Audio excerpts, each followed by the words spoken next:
कितने हैं?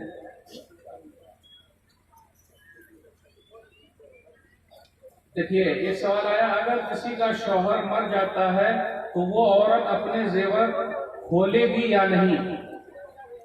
कुरान में क्या लिखा हुआ है कि सूरह बकरा सूरह नंबर 2 के अंदर कि अगर शौहर मर गया तो औरत 4 महीना 10 दिन जो वो जेवर ओवर पहने हैं उसको वो निकाल दे। 4 महीना 10 दिन के बाद दोबारा वो जेवर अपना पहन सकती है, लेकिन बनाव श्रृंगार नहीं करेगी क्योंकि शौहर तो है ही नहीं। फिर 4 महीना 10 दिन के बाद अगर उसकी शादी हो जाती है वो अपना बनाव श्रृंगार करेगी, तो 4 महीना 10 दिन तक वो जेवर भी निकाल सकती है, फिर बाद में वो पहन ले। हाज़माइन भी अल्लाह आलम सवाब।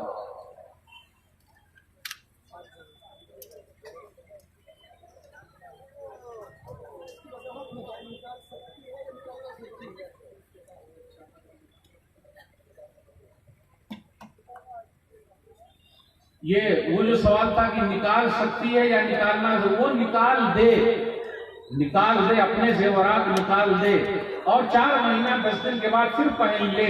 हमेशा के लिए नहीं निकालना है। व्हाइट वाला जो कपड़ा है वो भी नहीं पहनना है, जो कपड़ा वो पहनती है वही कपड़ा पहने। घर के कोने में नहीं रहना है, वो बाहर भी रह सकती है, यानी घर के सेहत में भी रह सकती है, कहीं डॉक्टर के पास जाना वो भी जा सकती है, फोन पर भी बात कर सकती है, बहुत सारे मसाइल है। अब कितने बोलते हैं नहीं घर के कोने में रहने का, बाहर नहीं निकलने का, ऐसा नहीं। और व्हाइट कपड़ा पहनने का तो कहीं आया ही नहीं कि व्हाइट कपड़ा पहने। अब ये सब चीज हम और आप कहां से ले आए पता नहीं। जो कपड़ा पहन रही है वही पहनेगी, अलबत्ता अपने जेवरात वो निकाल ले। फिर इसी तरह मेकअप वगैरह जो वो कर रही है, जो अपने शौहर के लिए करती थी, वो ना करे। हाज़माइन को अल्लाह आलम सवाब। पहली शादी, ये क्या, अच्छा नहीं सॉरी, बेटी की शादी है, किसी से कर्ज भी नहीं मिल रहा है, ऐसी सूरत में ब्याज ले सकते हैं क्या? बेटी की शादी है, किसी से कर्ज भी नहीं मिल रहा है, ऐसी सूरत में ब्याज ले सकते हैं क्या? याद रखिएगा, इस्लाम के अंदर शादी सादी है, सिंपल है। शादी में फर्क लड़का करेगा, लड़की को नहीं करना है। इसलिए शादी के अंदर लड़की वाले से जो लोग ले रहे हैं वो हलाल नहीं खा रहे हैं। वो क्या खा रहे हैं? लड़की वालों से जो लोग ले रहे हैं वो हलाल, लड़की वालों से जो ले रहे हैं, चाहे 4 चक्का ले या 2 चक्का ले या कैश ले, जो ले रहे हैं वो हलाल, वो आप लोग बोलिएगा, वो हलाल नहीं है लेना। अब ये बेचारे शादी करना चाहते, इसका मतलब 4 चक्का 2 चक्का कोई मांग रहा होगा, लेकिन फिर भी हम ब्याज नहीं ले सकते, क्योंकि ब्याज लेना, देना, लिखना, सब कुछ करना सब गलत है। क्योंकि ब्याज ले लेकर फिर उसको भरिएगा कैसे? हाँ, ऐसा कर सकते हैं, कुछ लोगों से मिलिए, भाई साहब मेरी बेटी की शादी है, मेरा हेल्प कीजिए, और कोई ना कोई हेल्प करेंगे। और आप ऐसा लड़का ढूंढिए जहां आपको पैसा ही ना खर्च हो। लंबा चौड़ा ढूंढने की जरूरत क्या है? ज्यादा जो लेने वाला उसके पीछे जाने की जरूरत क्या है? जो कम ले ही ना, ढूंढिए कि ले ही ना, सुन्नती शादी करे। इतने बड़े मजमे में क्या कोई आदमी ऐसा नहीं है, कोई नौजवान जो सुन्नती शादी कर ले? आराम से मिल जाएंगे, ढूंढिए तब होगा, लेकिन ब्याज नहीं ले सकते, किसी भी हालत में लेना नहीं है। इंटरेस्ट नहीं लेना, सूद नहीं लेना, ब्याज नहीं लेना, बिल्कुल नहीं लेना है, वरना कभी आप भर ही नहीं पाइएगा, अदा ही नहीं कर पाइएगा। हाज़माइन भी अल्लाह आलम बिस्सवाब।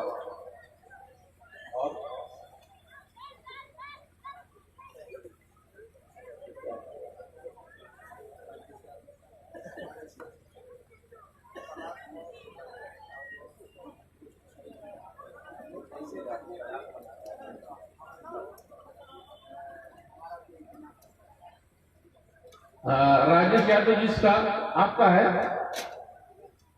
यादव जी का सवाल यह है कि तलाक बहुत होता है हमारे क्षेत्र में, मुस्लिम के यहाँ भी होता होगा, दूसरे के यहाँ भी होता होगा, मुस्लिम के यहाँ ज्यादा है, यानी मुस्लिम लोग बुलाते हैं तलाक। अच्छा, तलाक आप लोग क्यों दे रहे हैं, हमको तो समझ में नहीं आया। तलाक का मसला क्यों पैदा कर रहे हैं? इसलिए पैदा हो रहा है कि आप जो पैसे वाली शादी करते हैं तो वो आपके दिमाग पर चढ़ते रहती है। ज्यादा कुछ बोलिएगा नहीं, मेरे अब्बा ने आपको खरीदा है। हाँ, उनका योगदान तो रहेगा ही, क्योंकि वो मुखिया जी रह चुके हैं, तो वो समझाने के लिए आ सकते हैं उसमें, वो तो और अच्छा काम कर रहे हैं। वो तो मिलाना चाहते हैं, वगैरह मिल जाओ, मत लड़ाई झगड़ा करो, तो वो तो सेवा कर सकते हैं, इसमें कोई हर्ज की बात नहीं। और कोशिश ये कीजिए कि तलाक ही ना हो। कभी कभार कभी कुछ हो गया, उलमा से पहले मिलिए। उलमा से मसला नहीं हल होता तो मिलिए, सबसे मिलिए। वो तो कोशिश कर रहा है, अच्छी बात है, अच्छा कर रहा है, मिला रहे। पहले वो कोशिश करते होंगे कि भाई किसी तरह मिल जाए, लेकिन फिर भी अगर नहीं मिल पाते हैं तो ये आखिरी ऑप्शन है। और आखिरी ऑप्शन मर्द के लिए तलाक है और औरत के लिए खुला है। कभी कभी कैसा होता है, उसका मर्ज से नहीं होता, मारपीट, पी रहा है, खा रहा है, गाली बात दे रहा है, कब तक बर्दाश्त करेंगे? तो वो भी खुला लेके अलग हो सकती है, उसको खुला कहा जाता है। तो औरत को भी इस्लाम ने हक दिया है, तो औरत को हक दिया खुला लेने का, मतलब कि वो जो महर दिया था उसको वापस कर दे और उसके बाद वो अलग हो जाए, वो अलग हो जाए। मर्द का क्या है, ज्यादा गुस्सा ज्यादा कुछ बोला तो तलाक तलाक तलाक। तो तलाक भी देने का तरीका होता है 3 महीने में देने का, एक ही दिन में मत देने का। इसलिए जरूरी है कि जब 3 महीना तक रहेंगे, हो सकता है कोई सूरत निकल आए और हो सकता है मिलाप हो जाए। तो इस्लाम का जो तलाक देने का तरीका है 3 महीने वाला, वो इतना प्यारा है कि तलाक होने की नौबत बहुत कम आएगी। और पूरे कुरान मजीद में तलाक वाली एक सूरा है, निकाह वाली सूरा नहीं, लेकिन तलाक वाली सूरा है। तो तलाक वाली सूरा तो कैसे तलाक देना चाहिए, तो यादव जी को चाहिए कि वो कहे कि आपके कुरान में जो लिखा, पहले खुद तो आप लोग अमल कीजिए, तो आप उनको बताइए कि आपके कुरान में सूरह तलाक है। अब जो आइंदा कभी जाइएगा तो बोलिएगा कि आपके कुरान में खुद ही तलाक वाला है, और मेरे हिसाब से हिंदी या इंग्लिश कुरान आपको दे दिया जाए, भेंट कर दिया जाए तो बड़ा अच्छा रहेगा, ताकि कोई भी आएगा तलाक वाला तो आप खोल के बता दीजिएगा, देखिए आपके यहाँ क्या लिखा हुआ है, और ज्यादा जरा बात समझ में आएगी। और ऐसे सब जा रही है, वो सोचती होगी कि शायद बंगला जबान के मुकर्रर खत्म हो गए। तो आप लोगों को बता दूं कि शेख के बाद जो हमारे दरमियान आएंगे वो बहुत ही मीठी जबान में, बंगला जबान में तकरीर करेंगे, जो हमारे माँ बहनें ज्यादा सुनना चाहती है, वो अब्दुल रहमान बिन दिलावर साहब। इसलिए माँ और बहनों से गुजारिश है कि आप थोड़ी देर रुक जाए, बस 2-4 मिनट में आपके सामने बंगला जबान की एक लंबी हदीस आपके सामने पढ़ना चाहता हूँ पब्लिक की सेवा के लिए, उसमें हमें और आपको आगे बढ़ना। सही बुखारी किताबुल अदब हदीस नंबर 5974 इस तरीके की हदीस है, या फिर हदीस नंबर 2333 सही बुखारी के अंदर। 3 आदमी का वाकया है। तीनों आदमी जा रहे थे, रास्ते में बारिश हो गई, तीनों के तीनों गारे में घुस गए। जब गारे में घुस गए तो पूरा मुंह बंद हो गया। जब मुंह बंद हो गया तो लोगों ने एक दूसरे से कहा कि आप क्या करेंगे, कैसे बाहर निकलेंगे। तो तीनों में से कौन कौन से आदमी थे? नंबर 1, माँ बाप की खिदमत करने वाला। आज कितने लोग हैं जो अपने माँ बाप की सेवा कर रहे हैं? माँ के पांव तले जन्नत है, माँ के पांव के नीचे जन्नत है, बाप जन्नत का दरवाजा है। कितने लोग ऐसे माँ को क्या बोलते, ए बुड्ढी, हाँ खामोश रहा, बोलते कि नहीं बोलते? अब्बा को क्या बोल रहे हैं, बुड्ढा ज्यादा बोलने का नहीं, ससुराल में चला जाऊंगा वहां बच जाऊंगा। कितने लोग नहीं। बाप जन्नत का दरवाजा है, माँ के पांव के नीचे जन्नत है। माँ बाप की खिदमत करना जिहाद है, जिहाद। ये जिहाद का लफ्ज भी बड़ा बदनाम हो गया है, यानी कोशिश करना। जिहाद का माना होता है कोशिश करना, लगे रहना। और सबसे बड़ा जिहाद अपने आप से करना, यानी अपना मन गलत काम की तरफ जा रहा है उसको बचा के रखना, ये भी सबसे बड़ा जिहाद है। माँ बाप की खिदमत करना जिहाद है, यानी माँ बाप के लिए कोशिश करना। आपको मालूम है जब हम पैदा हुए थे माँ को जो चीख निकली थी, जो तकलीफ हुई थी, उस तकलीफ का बदला हम जिंदगी भर दे नहीं सकते। जो लोग माँ बाप की खिदमत करते हैं उनकी दुआओं की वजह से वो आगे निकलते हैं। इसी हदीस में 3 आदमी का वाकया। नंबर 1, एक आदमी ये था, वो अपना बकरी वगैरह चराता था, जानवर चराता था, और हर दिन लाता, जानवर को दूता, फिर माँ बाप को पिलाता दूध, फिर अपने बच्चों को पिलाता था। यानी पहले माँ बाप का ख्याल रखना। आज अपने यहाँ क्या, पहले जोरू का ख्याल रखो, उसके बाद माँ बाप का, यही ना। अपनी बीवी को पूछो, माँ बाप को छोड़ दो। कितने माँ बाप को लोगों ने क्या किया, अपने माँ बाप को ओल्ड एज होम में, जो शहर के रहने वाले लोग हैं, शहर के रहने वाले अल्हम्दुलिल्लाह देहात के लोग बड़े अच्छे अभी भी माँ बाप की सेवा कर रहे हैं। ये शहर के लोग माँ बाप को ओल्ड एज होम में छोड़ दिए, यानी बूढ़े लोग उस घर में, माँ बाप वहां तरस रहे हैं बच्चों के लिए, एक दिन मिलने के लिए जाते। ये फादर डे, मदर डे, ये सब मनाना गलत है। हर दिन मदर डे है और हर दिन फादर डे है। हमको और आपको माँ बाप की सेवा करना। तो इसी हदीस के अंदर क्या आया, गौर से सुनिएगा। अब वो पहाड़ के अंदर गार का मुंह बंद हो गया। जब बंद हो गया तो खुल ही नहीं रहा है, धक्का दे ही नहीं सकते, निकल ही नहीं सकते। तो एक आदमी का कहा, अल्लाह मेरे माँ बाप थे, मैं जानवर को चला के लाता, पहले माँ बाप को दूध पिलाता, फिर अपने बच्चों को पिलाता। एक दिन अल्लाह मैं लेट आया, जब लेट आया मेरे बच्चे आ रहे पांव पर रगड़ रहे मुंह, बाबा हमें पिलाओ, दूध पिलाओ, दूध पिलाओ, लेकिन मेरे माँ बाप सो गए। अब आप ही बताइए, जब अब्बू सो जाए, अम्मी सो जाए, तो हम और आप उठा देंगे, अरे बाबा उठो, बाबा उठिए, अब्बा उठिए, अम्मी उठिए। वो बंदा पूरी रात दूध लेकर खड़ा रहा, जब सुबह माँ बाप उठे तो माँ बाप को दूध पिलाया, और दूध पिलाने के बाद फिर अपने बच्चों को पिलाया। कहा, अल्लाह मैं तुझे खुश करने के लिए ऐसा किया है, अल्लाह ये पत्थर को जरा खिसका दे। पत्थर जरा खिसक गया। नंबर 2, एक आदमी वो था, उसके पास चचाजाद बहन थी।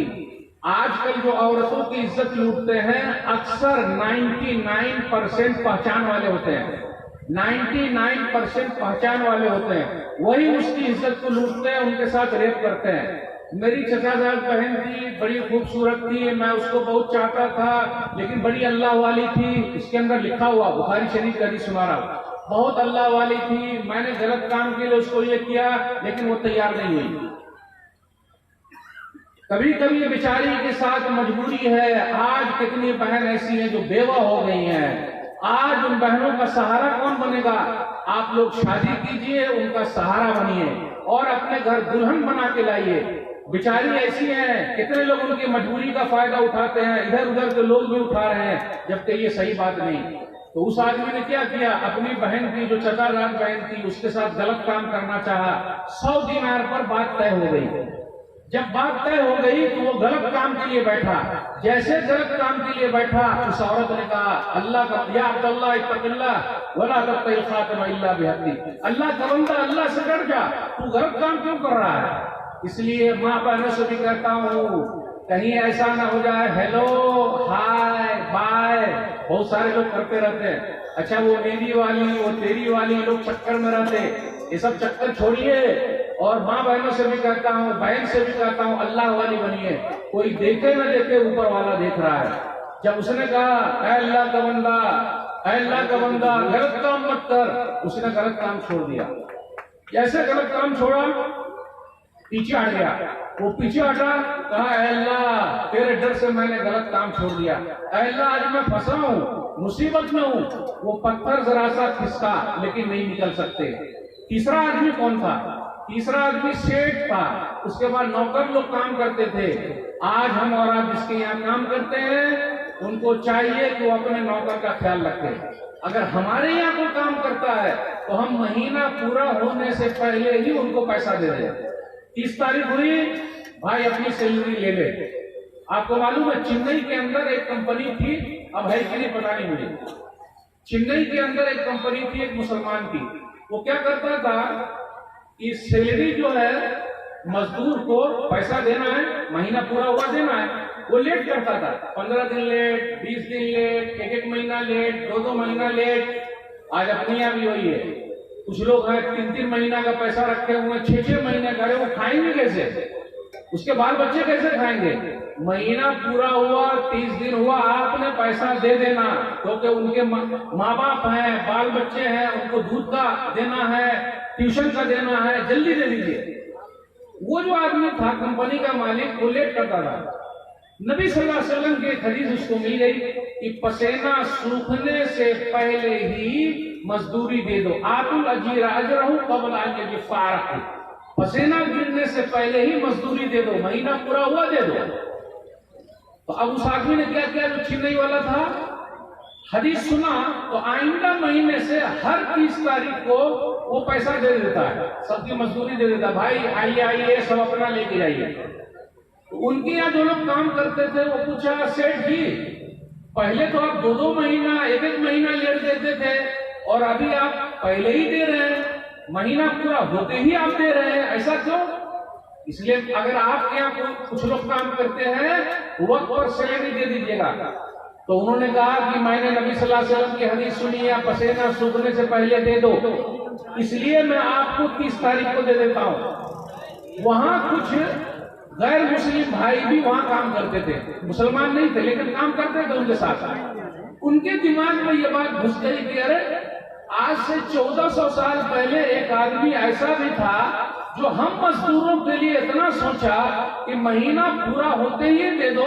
ये लेबर डे मनाते हैं ना, मजदूर डे, एक दिन का लेबर डे, मजदूर डे, ये तो बेचारे मजदूर की तौहीन है। वो बेचारा हर दिन मेहनत करता है, हर दिन जाएगा, मेहनत करेगा, शाम में लाएगा तो खाएगा। वो जितने लोग थे उन्होंने कहा कि एक आदमी ऐसा, प्रोफेट मोहम्मद जो 1400 साल पहले पैदा हुए, हम मजदूर के लिए, हम लेबर लोगों के लिए, उन्होंने ऐसा सोचा।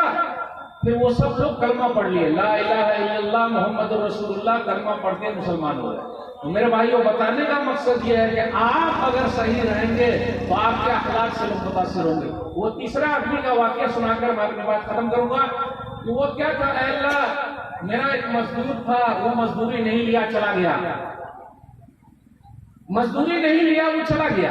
जब चला गया तो मैं उसकी मजदूरी को काम में लगा दिया, कारोबार में लगा दिया। अब कारोबार में जब लगा दिया तो पैसा बहुत हो गया, जब पैसा बहुत हो गया, जानवर हो गए, बहुत सारी चीज हो गई। कुछ दिनों के बाद वो आदमी आया, सेठ जी मेरी मजदूरी तो दे दीजिए, मेरा पैसा लाइए, मेरा पैसा। सेठ हो तो ऐसा, आज आप में से कोई भी जो सेठ है अगर चाहता है कि अल्लाह उसकी दुआ को सुन ले तो वो इस हदीस पर अमल करे। जो भी सेठ है अगर चाहता है अल्लाह उसको परेशानी से निकाल दे, अल्लाह उसकी दुआ सुन ले। उसने क्या किया, अपने नौकर के पैसे को लेकर तिजारत में रखा। आज हम और आप सरकारी जॉब के चक्कर में है ना, सरकारी जॉब मिलना चाहिए, भूल जाइए, आप भूलिए, कोशिश कीजिए, तिजारत कीजिए, मतलब उठिए आगे। मैं एक मिसाल देता हूं, 1 रुपया और एक केला आप बंदर के पास फेंकिए, बंदर के पास 1 रुपया फेंकिए और केला फेंकिए, बंदर क्या करेगा? केला खाएगा कि पैसा खाएगा? लेकिन अगर वो पैसा ले लेता तो केला भी खरीद सकता था और पैसा भी रख सकता था। तो ये सरकारी जॉब का जो मसला है जिस पर हम और आप भाग रहे हैं, लॉलीपॉप की तरह लगता है और बूढ़े हो जाते फिर भी नहीं मिल पाता। तिजारत कीजिए, तिजारत मतलब अपने सर पर उठाइए, लेबर बनिए, मेहनत कीजिए और मेहनत में देखिए बरकत ही बरकत है। वो लेबर जो था वो चला गया, कुछ दिनों के बाद आया तो सेठ ने कहा, अरे ये सब जितने जानवर हैं, ये सब जितने जानवर हैं सब तुम्हारा, ले जाओ। अरे सेठ जी क्या आप भी मजाक कर रहे हैं, मेरी मजदूरी इतना जानवर, इतनी चीज, अरे तुम नहीं आए तो मैं तुम्हारा पैसा लगा दिया, यानी तुमको भी मैं सेठ बनाया। आज एक सेठ जी बताइए जो अपने मजदूर को सेठ बनाना चाहता हो, लेकिन उस आदमी ने किया, बोले जा तू भी सेठ बन जा, मेहनत कर, लगा रहा, अल्लाह तुझे खुश करने के लिए मैंने सब दे दिया, आज मैं फंसा हूं। आज तो हम और आप दूसरे का हड़प करने के चक्कर में इसका लिया, उसका लिया, उसका लिया, फिर भी पेट नहीं भर रहा, पेट नहीं भर रहा। और ये पेट कब भरेगा? जब हम और आप कब्र में चले जाएंगे, दुनिया में भरने वाला नहीं है। अल्लाह परेशानी में फंसा हो, अल्लाह को निकाल दे। पत्थर जो है वो गिर गया और तीनों के तीनों वापस निकल आए। इस हदीस से ये पता चला मेरे भाइयों, हमें और आपको समाज को अच्छा बनाने के लिए कोशिश करना पड़ेगा। अगर कोशिश करते हैं तो बड़ा फायदा और फायदा नजर आता है। बातें बहुत सारी आपसे करनी थी, इंशाअल्लाह किसी और मुनासिबत से आपसे बात करेंगे। अच्छा, मेरी उर्दू आपको समझ में आई कि नहीं आई ये बताइए। कितने लोगों को समझ में नहीं आई वो बताए? नहीं आई, मेरी उर्दू समझे ही नहीं। आगे सबको अल्हम्दुलिल्लाह। चलिए इंशाअल्लाह फिर किसी और मुनासिबत से बात करेंगे। चंद सवालात आए हुए हैं, देखते हैं क्या है, कोई भारी तो नहीं है।